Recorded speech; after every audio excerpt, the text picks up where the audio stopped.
It was Derek who arranged it. Every year, my friends and I travel away for a few days for a lad's adventure. We met at university and it became an annual tradition. 3 of the party are married with families and 4, me included, are in serious relationships, but we all make time for our jaunt. It's part of our calendar. On the first week of May, 6 guys journey to foreign climes for lots of booze, often some sun and, in our younger days, some fun. Last year, I bagged us a cracking deal in Bratislava. In between the drinking, we had paintball fights, off-road racing, fun shows and more. It was one of our best trips. The trip before, Terry found low-cost flights to Riga, and we did the usual activities, even though it wasn't a stag do. I needed 2 extra days annual leave to recover from the industrial amounts of alcohol I consumed. This, however, was Derek's turn to arrange our adventure, and it was our last event before our 30th birthdays.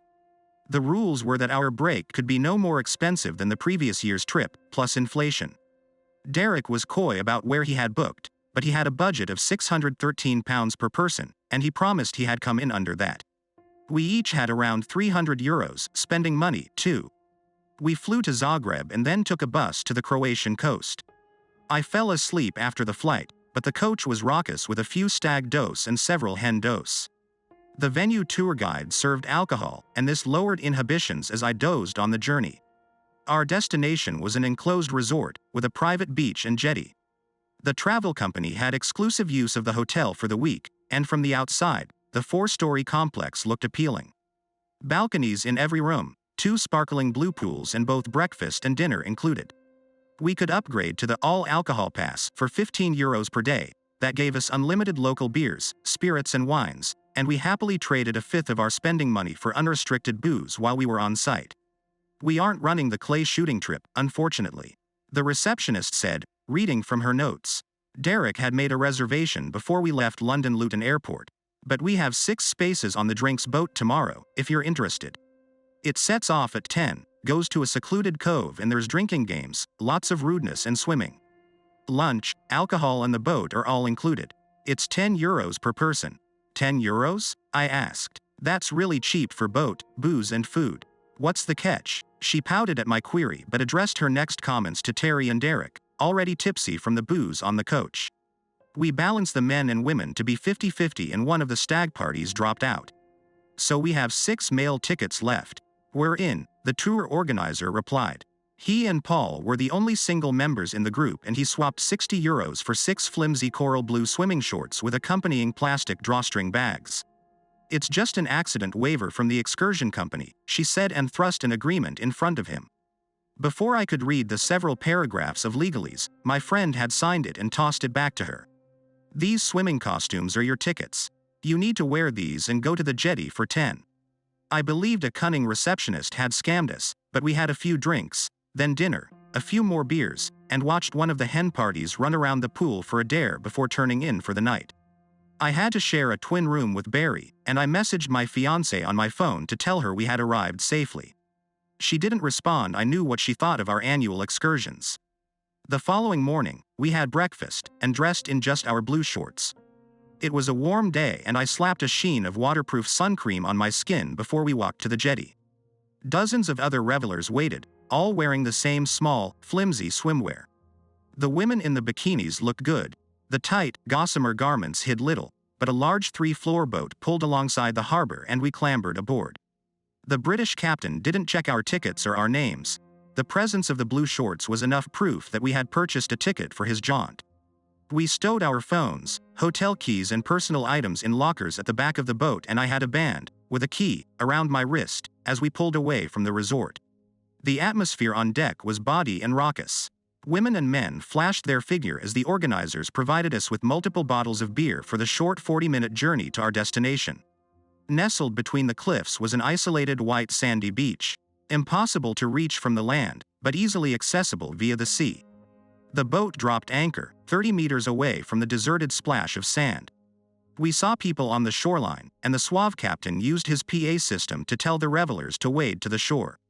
The water was not deep enough for him to take the boat any closer, and one by one, we jumped into the gentle waves. It was about chest high on me, but a few of the shorter women had to paddle.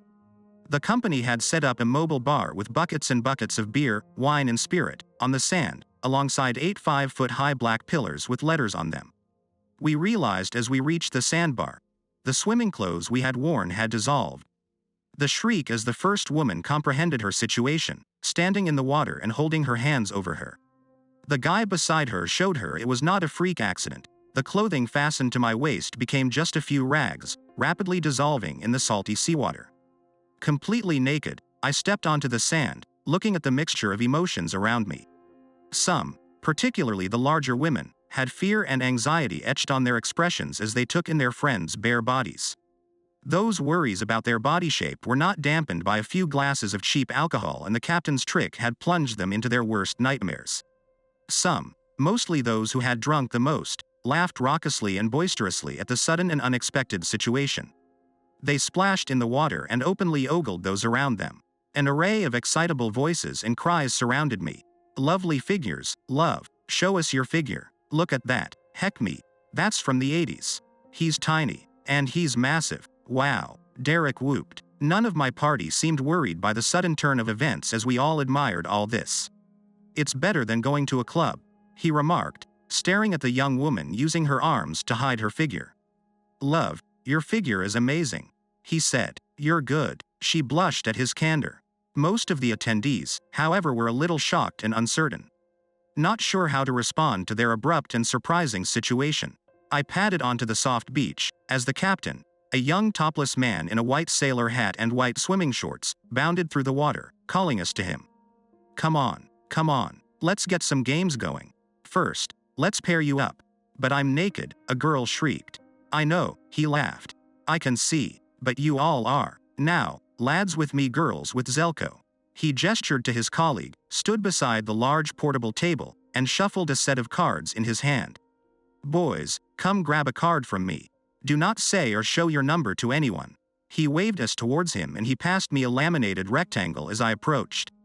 Blue 33. Once the men and women had all received their number, the captain spoke again. Now, let's pair you up. You need to find your partner, who has the same numbered card as you. Blue 1 needs pink 1. And so on. Guys, to see a girl's card, you kiss them on the lips for 20 seconds. If you don't match, try again. When you've matched, both of you go get a drink and sit behind the bar. Pillar C. His words drew a few shrieks from the female players, and several smirks and smiles from the men. He blew his whistle as I pondered my situation. I was in a relationship and was certain that my fiancé would not approve of me kissing multiple women on the lips. But things had been strained between us for months, and this was an isolated beach. I was on holiday and here to have fun. At that moment, a large, buxom girl with her hair in braids and with a wide smile on her face planted her lips on my mouth, pressing her chest against my chest. Her hands gripped me as she snogged me, grinding her palms into my. The most passionate kiss I'd had in months. Pink 12, she said, when she finished. The more inebriated women were more confident and bashful. A lithe, athletic beauty with shimmering gold hair and a wicked grin was 45, and a bottle-sized, green-haired goth, who tasted of lager, was 19. I snogged my 8th random woman, as a few couples formed beside the black pillar. The captain rang his bell. And stop. For the next 5 minutes, men will need to kiss on the women's figure to see their number. What? A tipsy female voice squealed. I can't do that in public. The captain smiled. You don't want to get to the next stage if you don't like men kissing tour figure, he chuckled. I have a limited number of t-shirts on the boat, so you need to win some games unless you want to walk from the marina to the hotel in what you have on now. Her friends roared with laughter at her realization. A few seconds later, my lips closed around the figure of a short brunette woman. I almost forgot where I was enjoying the intimacy with a stranger. Pink 39, she muttered. Heck, I moaned, standing from my kneeling position and moving on to the next free lady. And the next. Each time I didn't find Pink 33. His whistle blew and I looked across to see several more couples waiting beside the pillar. Most held drinks from Zelko as they watched the remaining 70 attendees attempt to find their match. And stop. For the next 5 minutes, men will need to kiss the woman's back. Ew. The drunken female voice cried. You let Mike worship your chocolate starfish, her friend shouted. And you didn't wipe. Mary, that's private. He's my brother. He begged. She squealed. And we weren't in public on a beach. The woman next to me presented her back for me to kiss. It was humiliating rather than sexual, saucy and not erotic. I sparkled as I kissed the array of female backs. Pink 33, my seventh recipient, told me. Blue 33, I took in her youthful beauty. In her late or early 20s, she possessed wonderful chest and a lithe, slender body that oozed playful sexuality. She pushed her long fair hair behind her ears and held out her hand as we walked away from the dozens of strangers. Scarlett, she introduced herself. I'm here for my sister's hen week. Andy, I replied. Lad's holiday. We passed our 2 cards to Zelko, who gave us more alcohol. We did not need more booze, but sat on the sand to watch the captain blow his whistle and demand the girls give 20-second you-know-what in return for trading numbers. She giggled. Have they caught your sister? I asked, as Scarlett scanned the dozens of women. No, she's there in the middle going down on that. I chuckled. None of my party had snagged their match, and we watched as one by one they paired off to sit with the winners, taking a large glass of cheap lager. We were encouraged to cover our partners in sun cream, and I applied a generous amount of sun cream to Scarlett before her hands rubbed over my skin. What followed was 2 hours of sordid drinking games. Everything became normal as 99 other adults on the beach were similarly bare, but I worked with Scarlett as we competed against other couples. I loved the race, where each pair had to hold a balloon between their bodies as they raced around a circuit. We both enjoyed the simulated positions on the beach. Scarlett tripped during the 3-legged chase around 4 pillars and landed on the sand, displaying herself to the world. The captain created a lighthearted series of games that built tension while liberally distributing beer, wine and spirit in the Adriatic sun. I particularly adored his game, where he dribbled liquid chocolate over the women, lay on the beach. The male member of the team then cleaned them in the sea at a buoy a dozen meters away before returning to the shore.